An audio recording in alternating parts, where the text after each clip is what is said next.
Reconnu comme un droit universel pour tout individu et comme un élément essentiel du développement économique et social des nations, l'éducation apparaît comme un enjeu fondamental pour l'avenir de l'Afrique. Selon l'UNESCO, près de 60% des jeunes âgés d'environ 15 à 17 ans ne sont pas scolarisés en Afrique.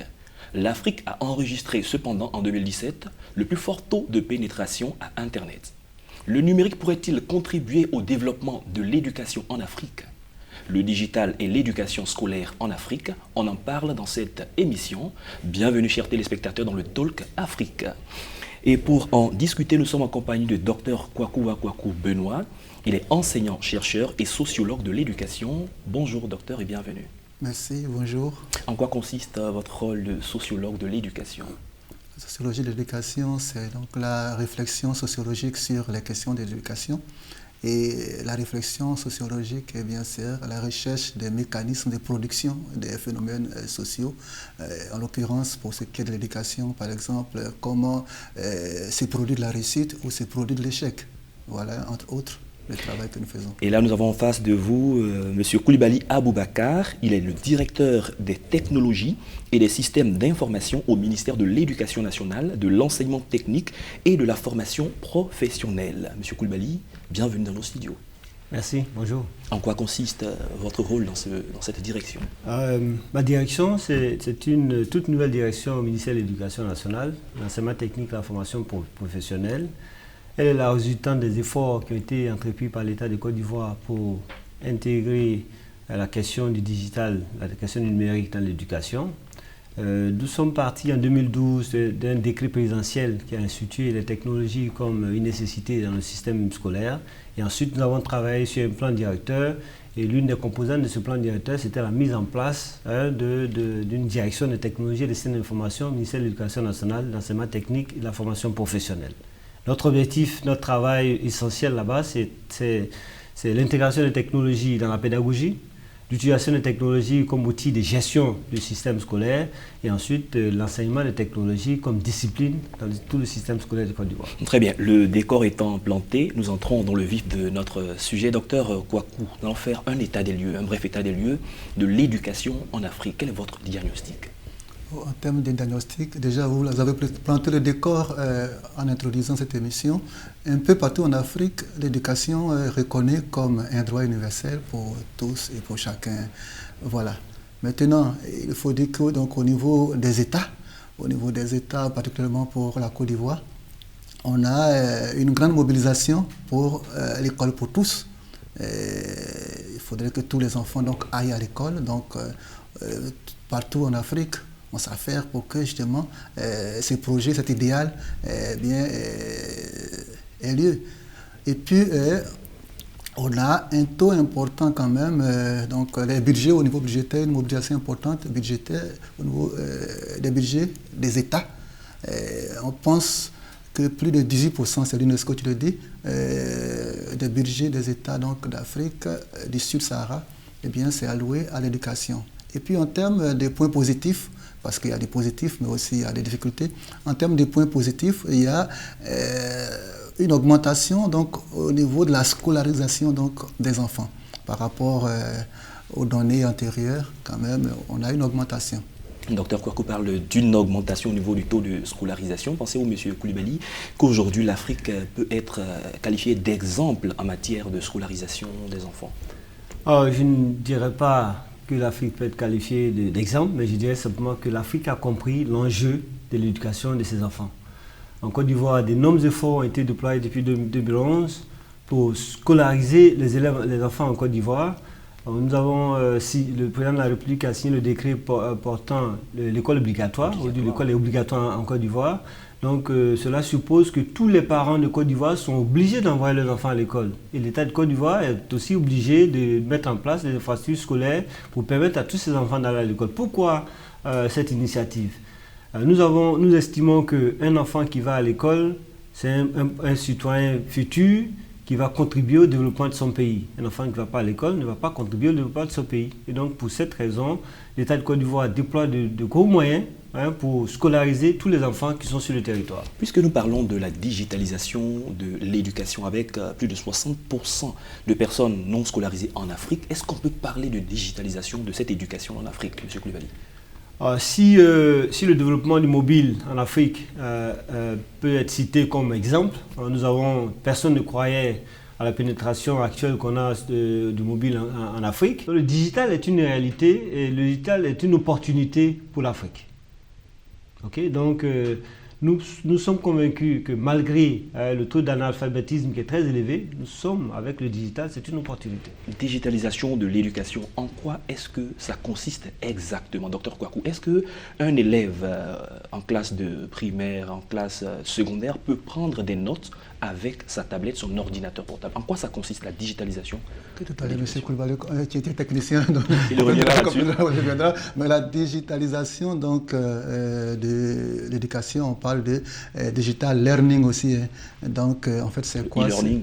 Learning, voilà. E-learning, tout et tout. Voilà. On pense que c'est donc la présence du numérique au niveau de la formation.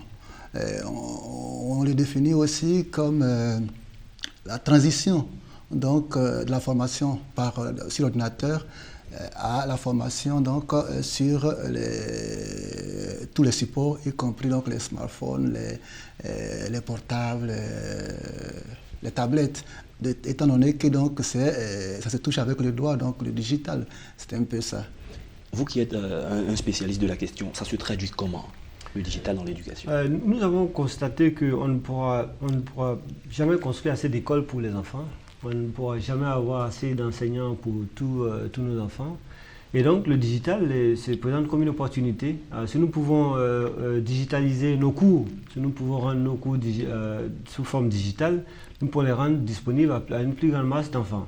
Et donc, au ministère, nous nous attelons aujourd'hui à numériser les contenus, à numériser les cours, à rendre ces cours-là disponibles en ligne, de sorte qu'à tout moment, en tout lieu, les enfants puissent avoir accès au digital. Et là, je reviens encore avec la même question. En classe, est-ce qu'un élève peut être autorisé avec son ordinateur à prendre ses cours? Il dit qu'il a sa tablette en main, son téléphone portable qui prend ses cours. Est-ce que ça se fait? Si oui, ou sinon, pourquoi? Comme vous le savez, nous sommes en train de travailler sur l'intégration des technologies dans la pédagogie. C'est un process qui demande à ce qu'on s'organise, qu'on ait un plan directeur, qu'on sensibilise, qu'on forme les enseignants, qu'on forme aussi les élèves à cette intégration des technologies. On ne peut pas le faire de façon trop désordonnée. Et donc, nous travaillons sur cela. Nous avons déjà des écoles dans lesquelles nous expérimentons ces outils-là, où les enseignants numérisent leurs cours, ils utilisent des PowerPoint, ils essaient d'avoir une interactivité avec les élèves avec leur smartphone. Et c'est des choses que nous sommes en train de faire. Aujourd'hui, je pense que ça nous donne de bons résultats et nous souhaitons continuer ça dans d'autres établissements. Docteur Kouakou, vous qui êtes enseignant-chercheur et qui côtoyez la plupart du temps les étudiants, il y a des fascicules qui sont mises à leur disposition. Certains estiment que les fascicules, c'est difficile de pouvoir apprendre dedans. Mais digitaliser des cours, est-ce que vous pensez qu'en tant que sociologue, qu'il n'y aura pas peut-être des difficultés pour assimiler, pour comprendre le système classique? On est assis, on prend des notes et on retient en même temps. Quel est votre avis sur là-dessus? Je veux dire que déjà, il y a des tentatives au niveau de l'université. Mais je reviens, avant de revenir à cette question, je vais, par rapport à ce que vous avez dit. Vous savez, là, il y a un environnement scolaire. Il y a ce que je pourrais appeler un contrat scolaire. Il y a ce qui se passe à l'école. Jusqu'à preuve de contraire, à l'école primaire ou au lycée, l'enfant, il vient avec des fournitures scolaires. Et dans ces fournitures, jusqu'à présent, donc c'est des stylos, c'est un cahier. Il y a l'enseignant qui sait que ses élèves vont venir avec donc, un stylo et puis des cahiers pour prendre note. Donc du coup, vous voyez que si un enfant prend son smartphone et qu'il commence à prendre des notes, ça fait un peu... c'est pas joli à voir pendant que les autres écrivent, d'autres prennent. Donc il faut, comme l'a dit M. Coulibaly, il faudrait créer l'environnement, il faudrait sensibiliser, il faudrait donc que tout le monde participe d'un pied d'égalité. C'est ça. Maintenant, à l'université, il y a quelques cours. Je crois que de plus en plus, des cours sont mis en ligne. Des cours sont mis en ligne avec l'université virtuelle, tout. Ce n'est pas encore totalement, c'est pas encore ça. Et puis, on est encore à l'ère des fascicules. On est encore à l'ère des fascicules. Et puis, pour le moment, voilà, c'est ça. Nos enfants des classes de primaire et de secondaire, est-ce que ces derniers sont prêts à pouvoir entrer dans cette phase de digitalisation, M. Coulibaly? Vous, comme on peut le constater, la réalité de notre jeunesse aujourd'hui, c'est une réalité numérique. À la maison, c'est ce qu'ils utilisent, dans le quotidien, c'est ce qu'ils utilisent. On parle de jeunesse, génération 2.0. Voilà, donc l'école doit s'adapter. Et donc notre rôle au sein du ministère de l'Éducation nationale, de l'enseignement technique et de la formation professionnelle, c'est justement bridge ce gap qui existe donc entre la réalité des enfants et l'école. Et donc nous nous attelons, mais ça doit se faire de façon bien organisée. Il faut d'abord former les enseignants, parce que les enfants apprennent plus vite le digital que l'enseignant. Et donc il faut d'abord former l'enseignant, faire en sorte que l'enseignant soit très à l'aise avec le digital. Et s'il est très à l'aise avec le digital, il peut maintenant travailler avec les élèves. Parce que la nouvelle façon d'enseigner, c'est plus l'enseignant qui détient la connaissance, c'est plutôt l'enseignant qui est facilitateur, qui permet à l'enfant d'apprendre. Et donc, il faut que l'enseignant se mette dans ce nouveau rôle, donc il faut le former. Et nous nous attelons à faire cela à travers certains projets que nous avons au niveau du ministère de l'Éducation nationale, de l'enseignement technique, de la formation professionnelle. Quels pourraient être les avantages ou les opportunités de passer à la digitalisation, effectivement, de l'éducation, M. Coulibaly? Comme je vous l'ai dit, nous... la question de la digitalisation, nous regardons cela sous 3 angles. L'utilisation des technologies dans la pédagogie, donc l'enseignant qui est bien formé sur l'utilisation des technologies, l'enseignant qui numérise ses cours, l'enseignant qui aide les élèves à utiliser le digital dans la salle de classe pour apprendre. Et puis nous travaillons aussi sur la question de l'utilisation du digital du numérique, de TIC pour gérer le quotidien de l'éducation. On a des ressources humaines, on a des ressources matérielles qu'il faut gérer, donc nous le faisons. Maintenant, la troisième question, c'est l'enseignement des technologies. Pour nous, là, il y a une opportunité. Si nous permettons à nos enfants d'apprendre la technologie, si nous apprenons à nos enfants d'apprendre la science informatique, nous pensons qu'il y a une opportunité de développement du secteur numérique en Côte d'Ivoire. Et donc, c'est pour cela que nous nous attelons, en tout cas, à travailler beaucoup sur ce segment. Docteur Kwaku? J'avais quelque chose à dire. En fait, il y a une déduction rapide qu'on a faite et puis qu'on fait souvent, et sur laquelle je voudrais qu'on revienne. Ceci n'entraîne pas forcément cela au niveau... C'est pas parce que les enfants, ils ont des téléphones, ils aiment, donc ils sont accros à leur téléphone, ils sont tout le temps sur le téléphone, qu'ils vont forcément aimer apprendre avec le téléphone. Et de là, donc, qu'il faudrait forcément donc, sensibiliser, il faudrait les amener, leur montrer l'importance donc, de l'apprentissage avec l'outil qu'ils aiment. Écoutez, jamais la formation, j'ai failli dire la connaissance n'a jamais été aussi démocratisée, aussi à la portée de tous. Tout est sur Internet, avec notre téléphone, avec l'ordinateur. Donc, il faudrait doucement amener les enfants, les étudiants comme les lycéens, à changer, j'ai failli dire, de perspective. Ils aiment déjà, donc ils ont déjà le téléphone, ils aiment regarder tout et qu'ils l'utilisent à bon escient. C'est un peu cela, donc un gros travail. Ne pensons pas que c'est déjà du donné. Le digital ne va pas résoudre, comme avec une baguette magique, les questions qu'il y a. Ça peut aider.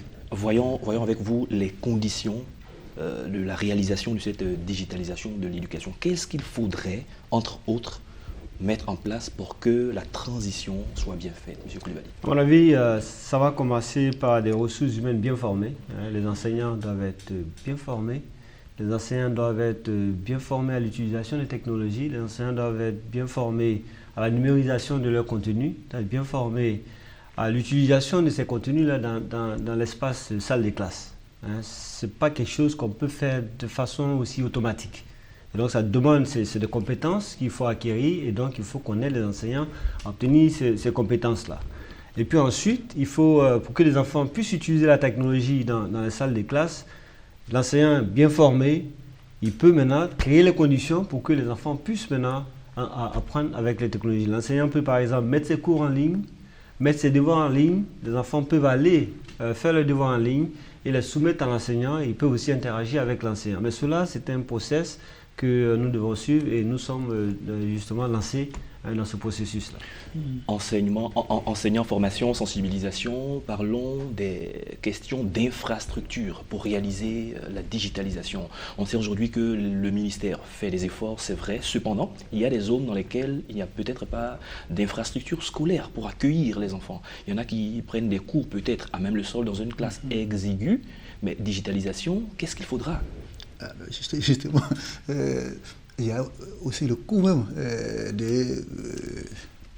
de l'ordinateur, enfin, du portable, tout, même si ça coûte 10 000 francs, mais vous avez des endroits où les enfants ne peuvent même pas acheter un stylo. Donc je veux dire quoi? C'est tout le défi, c'est tout le défi qu'il y a à relever. Il y a donc les questions d'infrastructure. Vous avez des régions où il n'y a pas d'électricité. Donc s'il a son smartphone, il a son ordinateur, comment est-ce qu'il va brancher pour charger tout. Donc il y a tous ces défis. Il y a des mesures d'accompagnement, il y a au niveau des infrastructures du travail à faire. Donc, les enfants n'ont pas d'enseignants. Oui, il faudrait utiliser le digital. Mais comment est-ce que ça va se faire si on n'a pas les infrastructures pour accueillir même, s'il n'y a pas de salle de classe, la salle qui va accueillir donc, les outils informatiques. S'ils n'ont pas d'argent pour s'inscrire, comment est-ce qu'ils vont acheter donc, le phone, comment est-ce qu'ils vont acheter les passes Internet, tout. En fait, c'est un défi. Du coup, ça pose le problème de la pauvreté sur laquelle j'ai voulu revenir comme une des difficultés justement au niveau, quand je faisais l'état des lieux, au niveau donc, de l'éducation. La pauvreté est un grand frein à l'éducation, justement. Digitaliser, oui, mais en condition, dans le contexte de pauvreté criant qu'on connaît, c'est difficile. Et je me répète à la place de M. Koulibaly parce que c'est un gros défi. Je pense qu'au niveau déjà du ministère, il y a des dispositions qui ont été prises. On va parler déjà des réformes qui sont mises en application aujourd'hui. À partir de son téléphone portable, on peut voir les résultats d'un examen. On paye désormais son inscription par des mobile money. Il faut que nous en parlions un peu. Effectivement, comme vous l'avez vu, depuis quelques années maintenant, nous faisons l'inscription en ligne, c'est-à-dire que les élèves peuvent s'inscrire.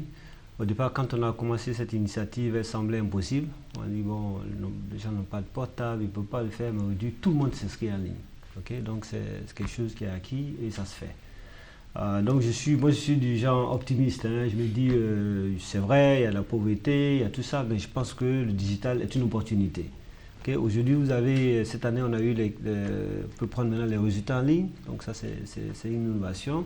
Et nous continuons d'innover en termes d'accès aux informations de l'éducation. Okay? Donc nous allons continuer ces efforts-là et donc, comme je l'ai dit, la digitalisation ne se limite pas seulement qu'à ça. Okay? La digitalisation aussi, elle concerne l'acquisition de compétences digitales, que ce soit chez les apprenants que chez les enseignants. Donc nous avons beaucoup d'efforts à faire dans ce sens. Plus nos enseignants seront formés au digital, plus ils seront prêts donc, à promouvoir le digital au sein de leur établissement. Et donc les difficultés dont le docteur parle, je pense que c'est des difficultés que nous pourrons surmonter. Et je suis persuadé que cela va se faire. Nous parlons toujours de digitalisation de l'éducation. On sait qu'il y a des personnes qui sont la plupart du temps sceptiques quand il faut faire une transition, il faut faire des formations, etc.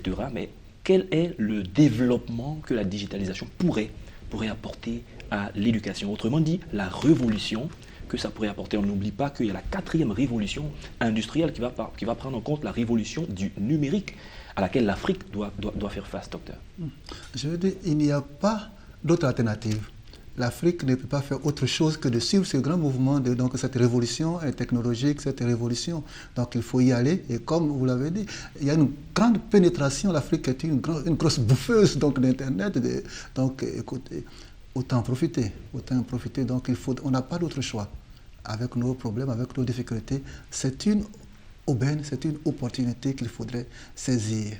Ceci dit, je reviens toujours avec mes questions. Je me dis, digitalisation jusqu'où? Jusqu'à quel niveau d'enseignement? J'imagine un peu à l'école primaire, nos enfants, donc, puisque ça va donc venir régler un problème, par exemple, de sous-effectifs au niveau des enseignants, tout. On a un groupe de 300 enfants, donc avec un enfant, le cours est projeté sur PowerPoint, par vidéoconférence, tout. Est-ce que les enfants, ils ont la maturité nécessaire, tout possible, toutes ces questions. Donc, je veux dire, il y a du travail à faire. Donc, c'est des réflexions en amont qu'il faudrait mener avec les techniciens, avec les spécialistes, tout, pour voir jusqu'à quel niveau, qu'est-ce qu'il faut faire ici et là. Voilà. Le docteur a dit que l'Afrique consomme beaucoup de ressources numériques. Notre objectif au niveau de l'éducation, du ministère de l'Éducation nationale, de l'enseignement technique et de la formation professionnelle, c'est de passer de ce statut de consommateur de technologie, de consommateur de ce qui est fait ailleurs, à un statut de créateur de technologie. Si nous voulons participer à cette économie numérique, si nous voulons participer à cette économie du savoir, nous devons développer les capacités de donc être acteurs majeurs dans ce secteur-là. Si vous demandez aux Ivoiriens combien de personnes sont actionnaires dans Facebook ou bien Google ou bien Tesla, il y en a très peu. Mais les Ivoiriens sont consommateurs de WhatsApp, de Facebook et tout ça. Mais qui a enrichi? C'est pas l'Ivoirien qui a enrichi, c'est plutôt celui qui détient les actions de Facebook ou de Tesla qui s'enrichit. Donc l'idée pour nous, c'est de donner les compétences techniques et technologiques aux enfants pour qu'ils soient des acteurs, pour qu'ils soient des créateurs dans cette nouvelle économie. Et quels sont les projets qui ont été initiés, qui se font? Voilà, ce que nous faisons, c'est... Aujourd'hui, ce qui est important, ce n'est pas forcément les compétences techniques ou technologiques. Ce qui est très, très important, ce sont les compétences soft. La capacité de réfléchir, d'avoir un esprit critique, un esprit d'analyse, un esprit de collaboration, l'esprit d'équipe et aussi la capacité de résoudre des problèmes complexes. L'Afrique a beaucoup de problèmes et donc nous devons former ces enfants pour qu'ils puissent résoudre des problèmes complexes. Quand nous leur donnons ces compétences-là, tous les autres problèmes qui vont se poser, ils peuvent les résoudre. Par exemple, nous avons, depuis 2 ans, nous faisons un camp de vacances avec l'ambassade des États-Unis, Oracle Academy et puis l'Université internationale des Grands Bassam. Dans le cadre de ce programme, nous prenons des jeunes filles de toutes séries confondues. Une semaine, 8 jours à Grand Bassam, à l'université. Quand elles arrivent, elles n'ont aucune compétence en leadership, en compétences du 21e siècle. Elles n'ont aucune compétence en coding, en programmation. Mais à la fin de cette semaine, je vous dis, ces jeunes filles, elles te sortent des choses qui sont extraordinaires. Cette année, nous sommes passés de 50 filles à 100 filles. Nous venons de terminer le camp il y a 2 semaines. Mais leurs productions sont extraordinaires. Et donc nous souhaitons continuer ces initiatives-là, créer l'écosystème de développement de ces compétences et aussi l'écosystème de l'apprentissage, la programmation, la science informatique. Et c'est seulement à ce prix-là que nous allons créer des jeunes, nous allons donner les compétences aux jeunes pour qu'ils puissent participer pleinement à cette économie numérique.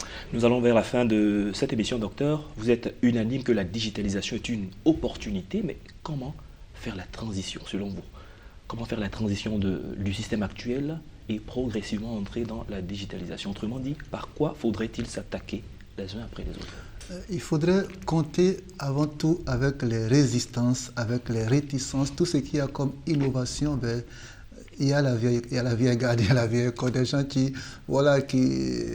n'aiment pas qu'on change leur confort, qu'on les bouscule de leur confort là où ils sont installés. Il faudrait compter avec ceux-là et souvent ils sont les plus nombreux. Donc il faudrait sensibiliser. Toute innovation donc, a besoin de cette première étape de sensibilisation, d'essai, tout. Et puis doucement, mais dans tous les cas, comme on l'a dit, on n'a pas le choix. Donc il faudrait s'attaquer à cette résistance chronique que tout le monde connaît. Et puis au niveau des enseignants, mais au niveau aussi des apprenants, parce que les apprenants, je vous le dis, j'ai encadré un mémoire d'une étudiante qui a étudié comment est-ce que les étudiants d'une école dont j'étais le nom, donc qu'est-ce qu'ils font avec leur portable. Dans cette école, il y a beaucoup de digitalisation et tout. Mais qu'est-ce que les étudiants ils font avec leur portable? Mais on a vu que, en fait, ils font tout sauf apprendre avec leur portable. Donc, il y a eu la sensibilisation et la formation qui ont manqué. Voilà. Très bien, nous allons conclure avec vous au niveau du ministère de l'Éducation nationale, de l'enseignement technique et de la formation professionnelle. Par rapport à la digitalisation, quelles sont les prochaines actions? Au niveau de notre ministère, nous avons en tout cas pris l'option de d'abord développer les compétences soft au niveau de nos apprenants, compétences du 21e siècle, l'esprit d'analyse, l'esprit critique, l'esprit de résolution de problèmes, l'esprit de collaboration et tout ça, ce sont des compétences sur lesquelles nous travaillons. Du côté des enseignants, ce que nous faisons, c'est les former, leur donner les compétences en termes d'abord d'utilisation de technologies. Donc former les enseignants à l'utilisation des technologies, leur enseigner des compétences simples comme créer des PowerPoint. Et donc avec cela, nous rendons les enseignants assez autonomes sur l'utilisation des technologies et aussi au niveau des élèves, nous leur permettons, donc avec ces compétences. Quand vous avez ces compétences soft, vous comprenez la nécessité d'utilisation des technologies. Si les enfants ne sont pas sensibilisés, pour eux c'est Facebook, c'est juste s'amuser. Mais quand on leur apprend à utiliser ces outils-là pour résoudre des problèmes, là vous changez totalement la mentalité des enfants et c'est seulement à ce prix-là que nous pouvons apporter le changement que nous recherchons. Merci bien M. Koulibaly Aboubakar, vous êtes le directeur des technologies et des systèmes d'information au ministère de l'Éducation nationale, de l'enseignement technique et de la formation professionnelle. Merci Dr Kwaku Benoît, vous êtes enseignant-chercheur et vous êtes sociologue de l'éducation. Avec vous, nous avons parlé du digital et l'éducation scolaire en Afrique. Merci chers téléspectateurs de nous avoir suivis. C'est la fin de cette émission. Merci à toute l'équipe de réalisation. À très bientôt pour un autre numéro.